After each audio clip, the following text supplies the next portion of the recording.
ಶ್ರೀಮದ್ರವ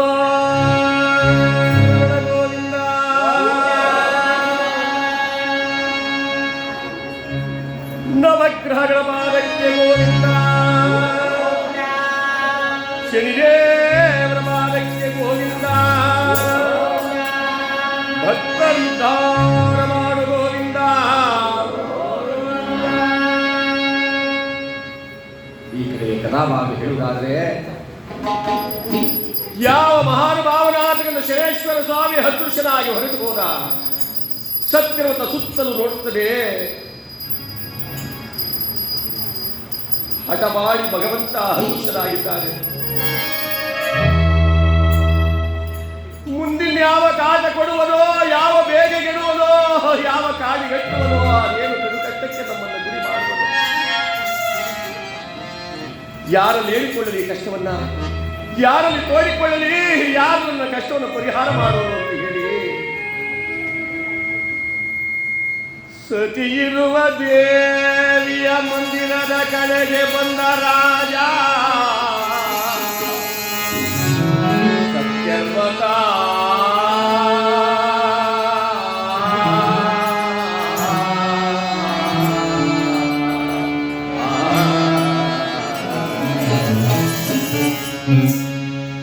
ಚಂದ್ರಹಾಸೆ ದೇವಿ ಪೂಜೆ ಮಾಡ್ತಾ ಇದ್ದಲ್ಲ, ಆ ದೇವಿಯ ಮಂದಿರದ ಕಡೆ ಬರ್ತಾ ಇದ್ದಾನೆ. ಏಕೆಂದ್ರೆ ಮನುಷ್ಯನಿಗೆ ವಿಪರೀತವಾದ ದುಃಖವಾದಾಗ, ಕಷ್ಟವಾದಾಗ, ದಿಕ್ಕೆಟ್ಟಾದ ತನ್ನ ಹಿತೈಷಿಗಳೊಡನೆ, ತನ್ನ ಕಷ್ಟವನ್ನು ಆಲಿಸುವವರೊಡನೆ, ಯಾರು ನಮ್ಮ ಕಷ್ಟವನ್ನು ಆಲಿಸ್ತಾರೋ, ಯಾರು ನಮ್ಮ ಕಷ್ಟಕ್ಕೆ ಹೂ ಕೊಡ್ತಾರೋ ಅಂಥವರ ಜೊತೆಯಲ್ಲಿ ನಾವು ಆ ದುಃಖವನ್ನು ಹೇಳ್ಕೊಂಡ್ರೆ ನಮ್ಮ ಮನಸ್ಸಿನ ದುಗುಡ, ಆ ದುಮ್ಮಾನ ಕಡಿಮೆ ಆಗುತ್ತೆ. ಸತ್ಯವಾದ ಯೋಚನೆ ಮಾಡಿದ, ಯಾರಲ್ಲಿ ಹೇಳ್ಕೊಳ್ಳಿ ಅಂತ ಹೇಳಿ ತನ್ನ ಸತಿ ಇರ್ತಕ್ಕಂಥ ಆ ಚಂದ್ರಹಾಸಿ ದೇವಿ ಪೂಜೆ ಮಾಡ್ತಾ ಇದ್ದಲ್ಲ, ಆ ದೇವಿಯ ಮಂದಿರದ ಕಡೆ ಬರ್ತಾ ಇದ್ದಾನೆ. ಯಾವ ಮಹಾರಾಣಿ ಆನಂದವಾಗಿ ಪೂಜೆಯನ್ನು ಮಾಡ್ತಾ ಇದ್ದಾಳೆ, ತೀರ್ಥ ಪ್ರಸಾದವನ್ನು ಕೊಡ್ತಾ ಇದ್ದಾಳೆ, ಸತ್ಯವತ ಬಂದು ಆ ಬಾಗಿಲಲ್ಲಿ ಬಂದು ನಿಂತುಕೊಂಡ. ಸತಿ ಮಾಡುವ ಸತ್ಕಾರ್ಯವನ್ನ, ದೇವಿ ಪೂಜೆಯನ್ನ, ದಾನ ಧರ್ಮವನ್ನು ಕಂಡು ತಂದೀಭೂತನಾದ. ಆ ಕಡೆಯಿಂದ ಈ ಕಡೆಗೆ ಯಾವ ಮಹಾರಾಣಿ ತಟ್ಟೆಯನ್ನು ಹಿಡಿದು ಈ ಕಡೆ ತಿರುಗಿ ನೋಡ್ತಾರಂತೆ. ಬಾಗಿಲಲ್ಲಿ ಬಂದು ನಿಂತಿದ್ದಾನೆ ಮಹಾರಾಜ ಸತ್ಯರ್ವತ. ಅಯ್ಯೋ ನನ್ನ ಸ್ವಾಮಿ, ನನ್ನ ಮನೆ ದೇವರು, ನಾನು ಇರುವೆಡೆಗೆ ಬರಲು ಅನುಮಾನ ಪಡ್ತಾ ಇದ್ದಾನೆ. ಏನೆಂದು ಹೇಳಿ ಕೈಯಲ್ಲಿದ್ದ ತಟ್ಟೆಯನ್ನು ಕೆಳಗಿಟ್ಟು ಓಡೋಡಿ ಬರ್ತಾನೆ.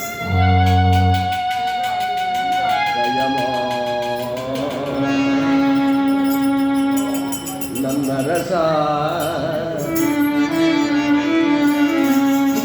ದಯ ಮಾಡೋ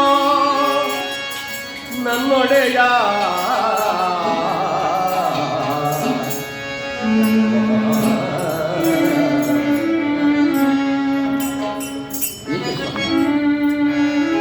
ಸತಿ ಇರುವೆಳೆಗೆ ಬರಲು ನಿಮಗೆ ಅನುಮಾನವೇ, ದಯಮಾಡಿ ಅಂತ ಎರಡು ಕೈಗಳು ಹಿಡಿದು ಮಹಾರಾಜನ ಪಕ್ಕದಲ್ಲಿ ಕುಳ್ಳಿರಿಸಿಕೊಂಡು ಗಲ್ಲದ ಮೇಲೆ ಕೈ ಇಟ್ಕೊಂಡು ನೋಡುತ್ತಾಳೆ ಮುಖವನ್ನ. ದಿನನಿತ್ಯವು ಕಮಲದ ಹಾಗೆ ಹರಳಿ ನಗುತ್ತಾ ಇದ್ದಂಥ ಮುಖ ಕಮಲ ಕಂದಿ ಕುಂದಿ ಬಾಡಿ ಹೋಗಿದೆ. ಶಿವ ಶಿವ, ಏಕೆ ಏಕೆ ಹೀಗಾಗಿದೆ ಸ್ವಾಮಿ? ನಿಮಗೆ ಬಂದಿರುವ ಆಪತ್ತಾದ್ರೂ ಏನು, ಸಂಕಟವಾದ್ರೂ ಏನು, ನನ್ನೊಡನೆ ನೀವು ಹೇಳಬಾರ್ದೆ? ದೇವಿ, ನಾನೇನಂತ ಹೇಳಿಕೊಳ್ಳೆ? ಏಕೆ ಸ್ವಾಮಿ? ನಿಮಗೆ ದುಃಖ ಬಂದರೂ ನನಗದರಲ್ಲಿ ಅರ್ಧ ಭಾಗವಿಲ್ಲವೇ? ನೀವು ಸುಖಪಟ್ಟರೂ ನನಗದರಲ್ಲಿ ಅರ್ಧ ಭಾಗವಿಲ್ಲವೇ? ನಾನು ನಿಮ್ಮ ಅರ್ಧಾಂಗಿನಿಯಲ್ಲವೇ? ದಯಮಾಡಿ ಹೇಳಿ. ನನಗೇಕೋ ಭಯವಾಗ್ತಾ ಇದೆ ಅಂದರೆ, ದೇವಿ, ಈ ದಿನ ಸಭಾಸ್ಥಾನದಲ್ಲಿ ಕುಳಿತಿರುವಾಗ ಪಶುಪತಾಶಾಸ್ತ್ರಿ ಅಂತಕ್ಕಂಥ ಬ್ರಾಹ್ಮಣೋತ್ತಮ ಕೈಯಲ್ಲಿ ಗ್ರಹ ಸಮಟ ಅಂತಕ್ಕಂಥ ಪಂಚಾಂಗ ಹಿಡ್ಕೊಂಡು ಬಂದ. ಎಲ್ಲ ಗ್ರಹಗಳ ವಿಚಾರವನ್ನು ಕೇಳಿದೆ, ಆಲಿಸಿದೆ, ಸಂತೋಷಪಟ್ಟು ಪೂಜೆ ಮಾಡಿಸಿದೆ, ಆನಂದಪಟ್ಟೆ.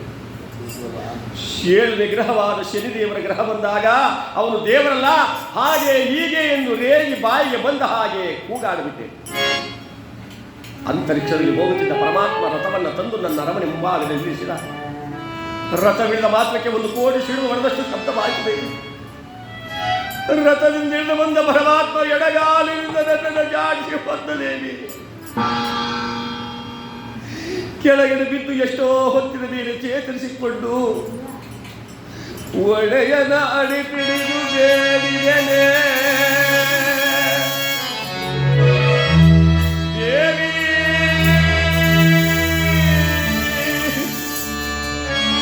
ರಮಣಿ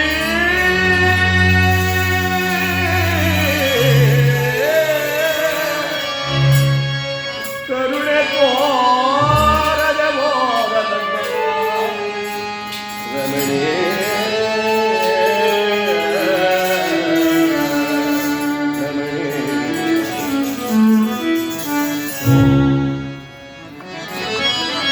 ಹಂಗಲಾಗಿ ಬೇಡ್ಕೊಂಡೆ ನನ್ನ ಮೇಲೆ ಕರುಣೆ ತೋರಲಿಲ್ಲ. ಹಾಗೆ ಮಾಡುವೆ, ಹೀಗೆ ಮಾಡುವೆ, ಕಾಡಿಗಟ್ಟಿವೆ, ಬೇಗೆ ಗೆಡುವೆ ಅಂತ ಹಠ ತೊಟ್ಟು ಹೊರಟು ಹೋದ. ನಮಗೆ ಯಾವ ಕಾಟ ಕೊಡುವನೋ, ಅದೇನು ಕಾದಿದೆಯೋ ಒಂದು ಅರ್ಥವಾಗುತ್ತಿಲ್ಲ. ನನಗೆ ಭಯವಾಗ್ತಾ ಇದೆ, ಭಯವಾಗ್ತಾ ಇದೆ. ಈ ಸಂಸಾರದಲ್ಲಿ ನಾವು ಬಹಳ ಯೋಚನೆ ಮಾಡಬೇಕಾಗಿದೆ. ಸತಿಯಾದವಳು ಪತಿಯು ಧೈರ್ಯಗೆಟ್ಟಾಗ ಯಾವ ರೀತಿ ಧೈರ್ಯವನ್ನು ಪತಿಗೆ ತುಂಬಬೇಕು. ಸಂಸಾರ ಆದ ಮೇಲೆ ಒಂದೇ ಸಮನಾಗಿ ಸುಖವಾಗಿ ಕಾಲ ಕಳೆಯೋಕ್ಕಾಗಲ್ಲ. ಕಷ್ಟಗಳು, ದುಃಖಗಳು, ದುಮ್ಮಾನಗಳು, ದೂರುಗಳು ಏರುಪೇರಾಗಿ ಬರ್ತಾನೆ ಇರ್ತದೆ. ಅಂತಹ ಸಮಯದಲ್ಲಿ ಸಹಧರ್ಮಿಣಿಯಾದಂಥವಳು ಪತಿಗೆ ಧೈರ್ಯವನ್ನು ತುಂಬಬೇಕು. ಇಲ್ಲಿ ಚಂದ್ರಹಾಸಿ ಹೇಳ್ತಾಳೆ, ನನ್ನ ಪತಿ ಧೈರ್ಯಗೆಟ್ಟಿದ್ದಾರೆ, ನಾನೇನಾದರೂ ಈಗ ನಾನು ಕೂಡ ಧೈರ್ಯಗೆಟ್ಟಿಬಿಟ್ರೆ ಮತ್ತಷ್ಟು ಕಂಗಾಲಾಗ್ಬಿಡ್ತಾರೆ, ನಮ್ಮ ಸಂಸಾರ ಬೀದಿಪಾಲ ಆಗ್ಬಿಡುತ್ತೆ. ಹಾಗಾಗಬಾರ್ದು. ನನ್ನ ಪತಿಗೆ ಧೈರ್ಯವನ್ನು ಹೇಳಬೇಕು. ಮುಂದೆ ಬರುವುದನ್ನು ನಾವಿಬ್ಬರು ಸೇರಿ ಎದುರಿಸೋಣ. ಆ ದೈವ, ಆ ಭಗವಂತನ ಇಚ್ಛೆ ಇದ್ದಂತಾಗುತ್ತೆ ಅಂತ ಹೇಳಿ ಹೇಳ್ತಾರಂತೆ. ಸ್ವಾಮಿ, ನೀವಿಷ್ಟಕ್ಕೆ ಯೋಚನೆ ಮಾಡ್ತಾ ಇದ್ದೀರಾ? ದೇವಿ ಏನು ಹೇಳ್ತಾ ಇದೆಯಾ? ಚಿಂತೆಗೊಳ್ಳದಿರು ನನ್ನ ಪ್ರಾಣಕಾಂತ, ನೀವು ಚಿಂತೆಗೊಳ್ಳದಿರು ನನ್ನ ಪ್ರಾಣಕಾಂತ, ಶಾಂತಿಯನ್ನು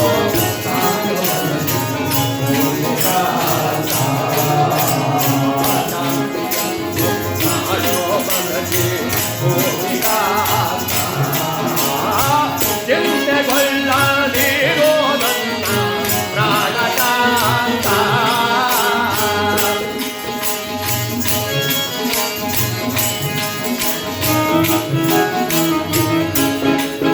ಈ ಕಾಕಶಲಿಗೆ ಬೆದರಾಲೆಗೆ ಕೇಳುಕಾಂತ, ಕಾಕಶಲಿಗೆ ನೀನು ಕಾಕಶಲಿಗೆ ಬೆದರಾಲೆಗೆ ಕೇಳುಕಾಂತ, ಅರಿಯು ನಮ್ಮ ಹೊರೆಯುವ ಅರಿಯು ನಮ್ಮ ಹೊರೆಯುವ ಅರಿಯು ನಮ್ಮ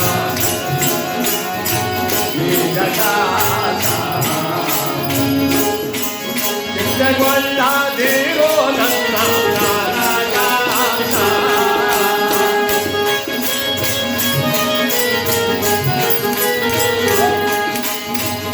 ಚಿಂತೆಗೊಳ್ಳದಿರೋ ನನ್ನ ಪ್ರಾಣಕಾಂತ, ಶಾಂತಿಯನ್ನು ತಾಳೋ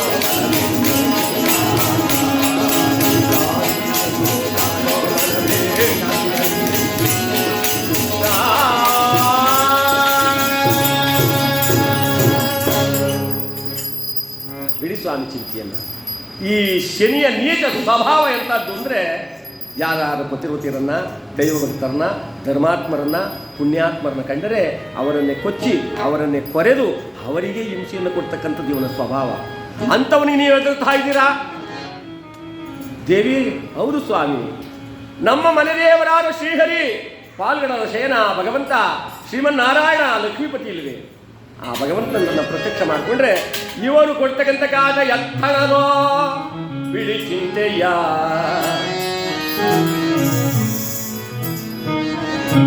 ದೇವಿ, ನೀನು ಆಡು ಮಾತು ಸತ್ಯ. ನೋಡಿ, ಒಂದು ಸಂಸಾರದಲ್ಲಿ ಏರುಪೇರಾದಾಗ ಎಷ್ಟು ಸಮಾಧಾನವಾಗಿ ಆ ಕಷ್ಟವನ್ನು ನಿವಾರಣೆ ಆಗುತ್ತೆ ಅನ್ನೋದನ್ನು ಎಲ್ಲ ಹೆಣ್ಮಕ್ಳು ಯೋಚನೆ ಮಾಡಬೇಕು. ಅಕ್ಕಿನೇ ಇರಲ್ಲ, ಬೇಳೆನೇ ಇರಲ್ಲ, ಯಾರು ನೆಂಟ್ರಿಗೆ ದಿಗ್ಗಂತೆ ಮನೆಗೆ ಬಂದ್ಬಿಡ್ತಾರೆ. ಯೋಯ್ ನೋಡಿ ಏನೋ ತಿರ್ಗಿ ನೋಡ್ತಾನೇನೋ. ಅಲ್ಲ, ಮನೇಲಿ ಬ್ಯಾಗ್ ಇಲ್ಲ, ಅಕ್ಕಿಲ್ಲ ಅಂತ ಕೂಗ್ಕೊಂಡ್ರೆ ನೆಂಟ್ರಿಗಳು ಆಯ್ತದೆ, ಮನೆ ಹೊಡಿತದೇನ್ರಿ? ಕೈಲಾದ ಹಿಂಗೆ ಅನ್ಬೇಕು, ಬಾರೋ ಇಲ್ಲಿ ನಿಮ್ಮ ಮನೆ ಕಾಯುವಾಗ ಅಕ್ಕಿ ಇಲ್ಲ, ನೆಂಟ್ರ ತಂದು ಮನೆ ನಡ್ಮನೆ ಕುಂಡಿಸ್ತೀವಿ, ನಾನೇನು ಮಾಡೋಣ ಅಂತ ಹಿಂದಕ್ಕಾರ ಕರೆದು ಇದ್ದ ಬಾಗ್ಲೆಲ್ಲ ಅದು ಕಳಿಸಿ ಅಕ್ಕಿ ತರಿಸಿ ಅಡುಗೆ ಮಾಡಿ ಊಟಕ್ಕೆ ಹಾಕಿ ಆ ಮನೆ ಗೌರವವನ್ನು, ಆ ಮನೆ ಘನತೆಯನ್ನು ಕಾಪಾಡಬೇಕಾದ್ರೆ ಹೆಣ್ಣಿನ ಕರ್ತವ್ಯ. ಅದಕ್ಕೆ ಹೇಳ್ತಾರೆ, ನಾರಿ ಮುನಿದರೆ ಮಾರಿ, ಒಲಿದರೆ ಎಮ್ಮಾರಿ. ಅವಳೇನಾರು ಮುನ್ಸ್ಕೊಬಿಟ್ರು, ಅವನ್ನೇನೋ ಎದುರಾಕೊಂಡು ನಾವು ಕೆಟ್ಟ 3 ದಿನ ಅವ್ರೇನು ಕೇಳ್ತಾರೋ, ತಾಯಿ ಚೇಂಜ್ ಸರ ಮಾಡಿಸ್ಬೇಕಾ? ಲೋಲ್ ಹಾಕ್ಬೇಕಾ? ಚಿಂತೆ ಹಾಕ್ಬೇಕಾ? ಬೇಕಾ ಬೇಕಾ ಬೇಕಾ ಬೇಕಾ ಅಂತ ಕರ್ಕೊಂಡು ಹಾಗೆ ಸ್ಮಶಾನದವರೆಗೂ ತಲುಪಿಟ್ಟು ಅಂದರೆ ಮುಗಿದಾಯ್ತು ನಮ್ಮ ವ್ಯಾಪಾರ. ಆಮೇಲೆ ಏನು ಕೇಳಕ್ ಬರಲ್ಲ. ಜೀವನನೇ ಮನುಷ್ಯಂದು. ಮುತ್ತೈದು ಯಾಕೆ ಸಾಯ್ಬೇಕು ಅಂತ ಕೇಳ್ತಿದ್ದೆ ಅಷ್ಟೇ, ಒಡವೆ ಕೇಳಲ್ಲ ತಾನೇ.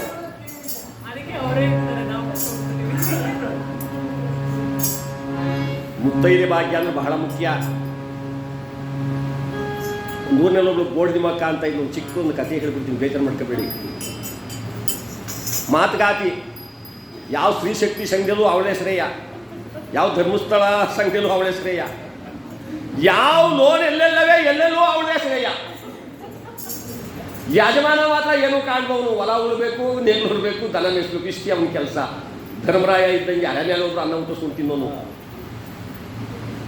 ಒತ್ತಂತೆ ಹಿಂಗೆ ಜಿಡ್ಮಳೆ ಎಬ್ಬರು ಮಾಡೋದಿತ್ತು. ಏರ್ ಕಟ್ಕೊಂಡು ಹೊಲ್ತಕ್ಕೆ ಬಂದಿದ್ದ, ಯಾವುದೋ ಒಂದು ಪಾರವಾಳಕ್ಕೆ ಎತ್ತತ್ತು ಓಡ್ಬೋತಿತ್ತು. ಹೊಲ ಉಳ್ತಾ ಇದ್ದಲ್ಲ, ಜಿಡ್ಮಳೆ ಅಂತ ಕೂತಿದ್ದ, ಎತ್ತದ್ದು ಒಳಗ್ಬಿಟ್ಟ, ಬಿದ್ದೋಯ್ತು.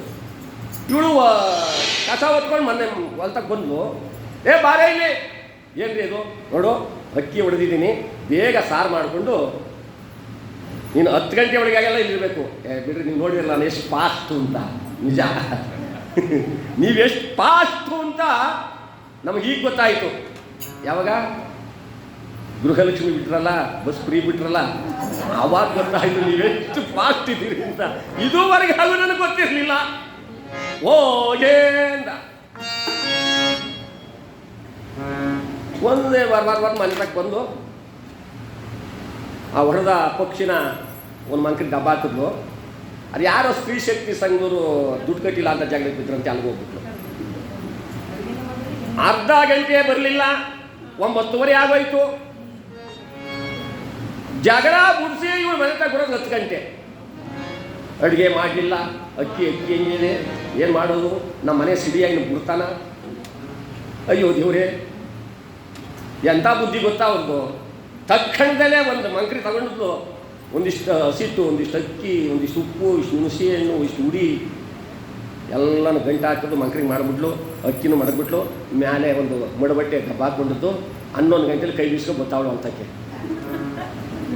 ಇವ್ನು ನೋಡ್ದ, ಎಲ್ಲ ಗ್ರಾಚ ಕೆಟ್ಟದ್ದು ಇವತ್ತು. ಬನ್ರಿ ಮಂಕ್ರಿ ಕೇಳಿಕಿಂದು ನಿನ್ನ ಗಂಟ್ಲು ನೋಡ್ದ, ಒಟ್ಟಸ್ಕೊಂಡು ಸಾಯ್ತಾ ಇದೆ. 11 ಗಂಟೆ ಆಗದೆ, ನೀನೇ ಜ್ವರಾಗಿ ಮಾತಾಡ್ತಾ ಇದೀಯಾ.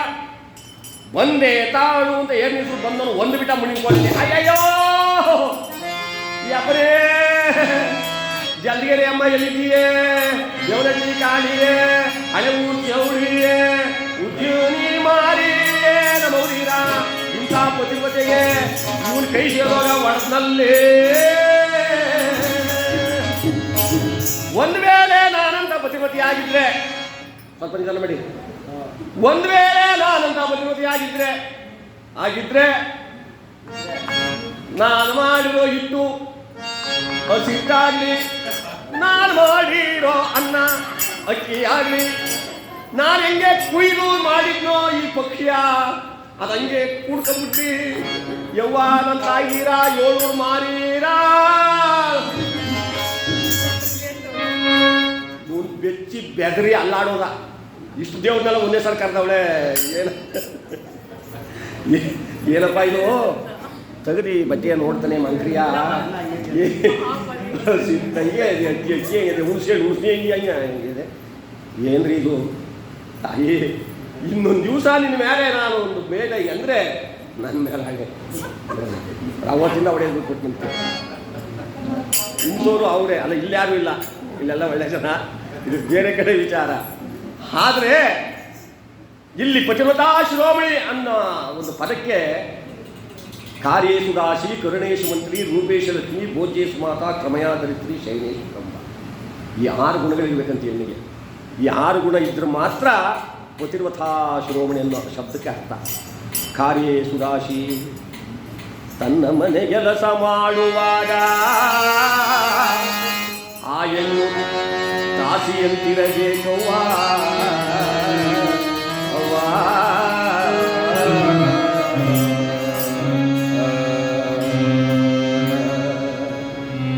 ಹಿಂಗಿರ್ಬೇಕು, ಹಿಂಗಿರ್ಬೇಕು.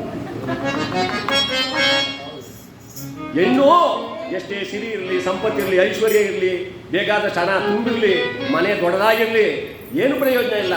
ಆ ಮನೆಗೆ ದಾಸಿ. ಒಂದು ಕೂಲಿ ಆಳು ಯಾವ ರೀತಿ ಕೆಲಸ ಮಾಡ್ತಾರೋ ಅದಕ್ಕಿಂತ ಅತಿಶಯವಾಗಿ ದಾಸಿಯೋಪಾದಿ ಕೆಲಸ ಮಾಡಿದ್ರೆ ಆ ಹೆಣ್ಣು ಆ ಮನೆಗೆ ಶ್ರೇಯಸ್ಸನ್ನು ತರ್ತಾಳೆ. ಕಾರ್ಯೇಶು ದಾಸಿ, ಕರುಣೇಶು ಮಂತ್ರಿ, ತನ್ನ ಗಂಡನಿಗೆ ಬುದ್ಧಿ ಹೇಳುವಾಗ ಮಂತ್ರಿಯಂತಿರಬೇಕವ್ವ ತಾಯವ್ವ.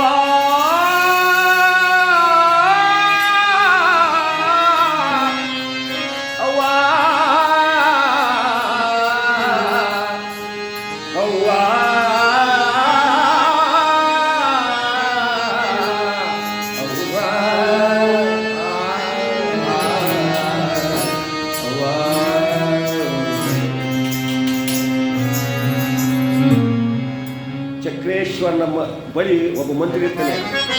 ಯುದ್ಧ ಬಂದಾಗ, ಕ್ಷಾಮದಾಮರಗಳು ಬಂದಾಗ, ಆ ನಾಡಿಗೆ ಕಷ್ಟ ಬಂದಾಗ ಆ ಮಂತ್ರಿ ಆ ದೊರೆಗೆ ಆಯಾಯ ಕಾಲಕ್ಕೆ ಸಹಾಯವನ್ನು ಮಾಡ್ತಾ ರಾಜ್ಯವನ್ನು ನಡೆಸ್ಕೊಂಡು ಹೋಯ್ತಾನಲ್ಲ, ಅದರಂತೆ ಹೆಂಡತಿ ಆಗ್ತಕ್ಕಂಥವಳು ಸಂಸಾರ ಅಂತಕ್ಕಂಥ ಈ ರಾಜ್ಯಕ್ಕೆ ಅವಳೇ ಮಂತ್ರಿ.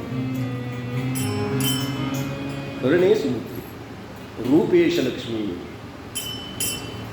ಹೆಣ್ಣು ಮಕ್ಕಳ ಕರ್ತವ್ಯ ಬೆಳಿಗ್ಗೆ ಕೂಡಲೇ ಕೈ ಕಾಲು ಮುಖ ತೊಳ್ಕೊಂಡು ಅವನಿಗೆ ಅಷ್ಟಕ್ಕೆ ವಹಿಸ್ಕೊಂಡು ಮನೆ ಕೆಲಸ ಮಾಡಿಕೊಂಡು ಆಚೀಚೆ ಓಡ್ತಾ ಆ ಮುದುಕನ್ನು ನೋಡಿಕೊಂಡು ಆ ಮುದುಕಿ ಸೌಸಿ ಮಕ್ಕಳು ಸೌಸಿ ಎಲ್ಲ ಕೆಲಸನೂ ಮಾಡಿಕೊಂಡು ನಗುನಗ್ತಾ ಇದ್ದರೆ ಮಹಾಲಕ್ಷ್ಮಿ ಅಂತ ಕಳೆ ತುಂಬಿರ್ತದೆ. ಯಾವಾಗ ನಗುನಗ್ತಾ ಇರಬೇಕು ಹೆಣ್ಣು ಮನೇಲಿ, ಕಿಲ ಕಿಲ ಕಿಲ ಅಂತ ಮನೆ ನಗ್ತಾ ಇರ್ತದೆ. ಕೆಲವರಂತೂ ದುಡ್ಡು ಕೊಡ್ತೀನಿ ನಗವಾದ್ರೂ ನಗಲ್ಲ. ಯಾವಾಗ ನೋಡಿ ಬ್ಲೌವರ್ ಟೈರ್ನಾಗೆ ಮುಖ. ತಾಯಿ ಚೆನ್ನಾಗಿದೆಯಾ? ನಮಸ್ಕಾರ ಕಣ, ಯಾವತ್ತೂ ಮಾತಾಡ್ತಲ್ಲ ನೀನು. ಭಸ್ಮ ಸುರಿತಾ ಇರ್ತದೆ, ಹೆಣ್ಣು ಹಂಗಿರಬಾರ್ದು, ಕಿಲ ಕಿಲ ಅಂತ ಇರಬೇಕು. ರೂಪೇಶ ಲಕ್ಷ್ಮಿ, ಭೋಜ್ಯೇಶು ಮಾತಾ, ಇದು ಬಹಳ ಮುಖ್ಯವಾದ ವಿಚಾರ. ತನ್ನ ಗಂಡನಿಗೆ ಊಟಕ್ಕಿಡುವಾಗ ಮಾತೆಯಂತಿರಬೇಕವ್ವ. ಎತ್ತ ತಾಯಿ ಹೊಟ್ಟೆ ನೋಡಿ ಮುಖ ನೋಡಿ ಅನ್ನಕ್ಕೆ ಹಾಕ್ತಾರೆ ಮಗನಿಗೆ. ಅದೊಂದು ಸಮಯದಲ್ಲಿ ಹೆಣ್ಣು ಮಾತಿ ಹಾಕಿ ಏನು ದುಃಖಪಟ್ಟಿರ್ತಾನೋ, ಏನು ಸಂಕಟಪಟ್ಟಿರ್ತಾನೋ, ಏನು ದುಡ್ಡಿಲ್ಲವೋ, ಯಾವುದೋ ಒಂದು ಇದ್ದೇ ಇರ್ತದೆ ಅಂತ ಕೊರಗಲ್ಲಿರ್ತಕ್ಕಂಥ ಪತಿಯ ಮನಸ್ಸನ್ನು ಅರ್ಥ ಮಾಡಿಕೊಂಡು ಊಟಕ್ಕಿಟ್ಟಾಗ ಇನ್ನೊಂಚೂರು ತಗೊಳ್ಳಿ